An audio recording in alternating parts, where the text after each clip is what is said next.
ಪ್ರಿಯ ವೀಕ್ಷಕರೇ, KTN ಕನ್ನಡ ಸುದ್ದಿ ವಾಹಿನಿಗೆ ಸ್ವಾಗತ. ಚಾಮರಾಜನಗರ 79ನೇ ಸ್ವಾತಂತ್ರ್ಯ ದಿನಾಚರಣೆ ಸಮಾರಂಭವು ನಗರದ ಪೊಲೀಸ್ ಕವಾಯತು ಮೈದಾನದಲ್ಲಿ ಹಮ್ಮಿಕೊಳ್ಳಲಾಯಿತು. ಜಿಲ್ಲಾ ಉಸ್ತುವಾರಿ ಸಚಿವ ಕೆ. ವೆಂಕಟೇಶ್ ಅವರು ಧ್ವಜಾರೋಹಣ ನೆರವೇರಿಸಿ ತಮ್ಮ ಸಂದೇಶ ನೀಡುತ್ತಾ 15ನೇ ಆಗಸ್ಟ್ 1947ರಂದು ನಮ್ಮ ಭವ್ಯ ಭಾರತ ಸ್ವತಂತ್ರಗೊಂಡಿತು.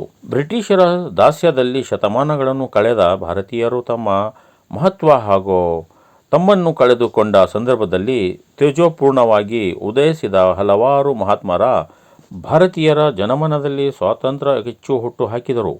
ಇದರ ಉದ್ದೇಶ ನಮ್ಮ ಮುಂದಿನ ಪೀಳಿಗೆಯವರು ನೆಮ್ಮದಿಯ ಜೀವನ ಸಾಗಿಸಬೇಕೆಂಬುದಾಗಿತ್ತು ಎಂದರು.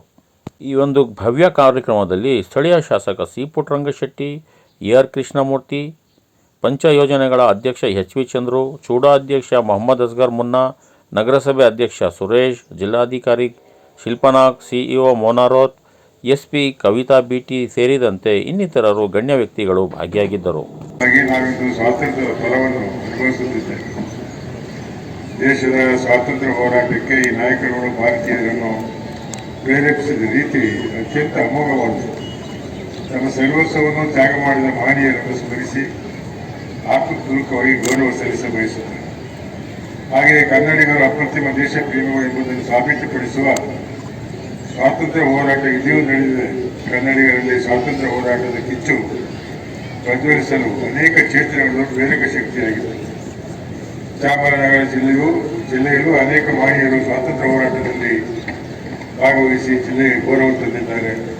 ಅವರುಗಳಿಗೆ ಗೌರವದ ಸಂಘಟನೆ, ಸಾರ್ವಭೌಮತ್ವ ಮತ್ತು ಅಭಿವೃದ್ಧಿಗೆ ಡಾಕ್ಟರ್ BR ಅಂಬೇಡ್ಕರ್ ಅವರಿಂದ ಹಿಡಿದು ಅನೇಕ ಮುತ್ಸದ್ದಿಗಳು ತಮ್ಮ ತಮ್ಮ ತ್ಯಾಗಗಳನ್ನು ನೀಡಿದ್ದಾರೆ. ಇವರಿಗೆಲ್ಲ ಈ ಸಂದರ್ಭದಲ್ಲಿ ನಮ್ಮ ಗೌರವಪೂರ್ವಕ ವಂದನೆಗಳನ್ನು ಸಲ್ಲಿಸಬೇಕು.